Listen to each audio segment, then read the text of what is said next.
নমস্কাৰ বিএছএফৰ ফালৰ পৰা 1526টা পোষ্টৰ এটা ইকুইপমেণ্ট আহিছে। একচুৱেলি যদিও বিএছএফে তেওঁলোকে ৰিলিজ কৰিছে বহুতকেইটা CAPFৰ মানে ভেকেঞ্চি আহিছে, গোটেইকেইটা মিলাই তেওঁলোকে বিএছএফে ৰিলিজ কৰিছে একচুৱেলি নটিফিকেশ্যনখন। তাতে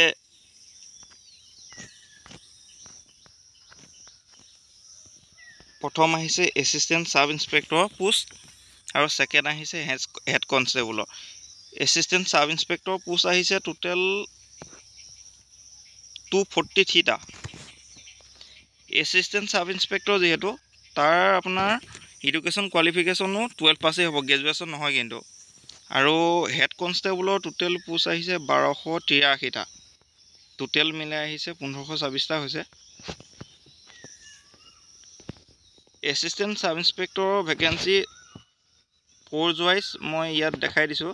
এইকেইটাৰ ফ'ৰ্জ ৱাইজ হ'ল BSFৰ আছে 17টা, CRPFৰ আছে 21টা, ITBPৰ আছে 56টা, CISFৰ আছে 146টা, SSBৰ আছে 3টা।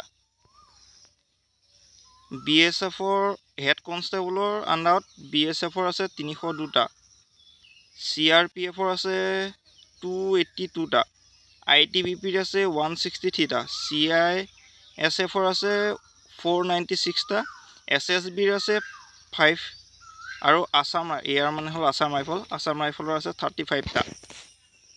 এতিয়া আহিলে এজ লিমিট। এজ লিমিটটো নৰ্মেল মানে জেনেৰেলৰখিনিৰ কাৰণে হৈছে 18 to 25। OBCৰ কাৰণে আছে 3 years এজ ৰিলেক্সেশ্যন, মানে OBCৰ কাৰণে হ'ব এজ লিমিটটো 18 to 28। ST আৰু SCৰ কাৰণে 5 year এজ ৰিলেক্সেশ্যন আছে, সেইটো সৈতে মিলাই ST আৰু SCৰ কাৰণে এজটো হ'ব এজ লিমিটটো হ'ব 18 to 30। এডুকেশ্যন কোৱালিফিকেশ্যন ক'লোৱে যিকোনো এটা ষ্ট্ৰীমৰ হ'লেই হ'ব, 12 পাছ হ'ব লাগিব।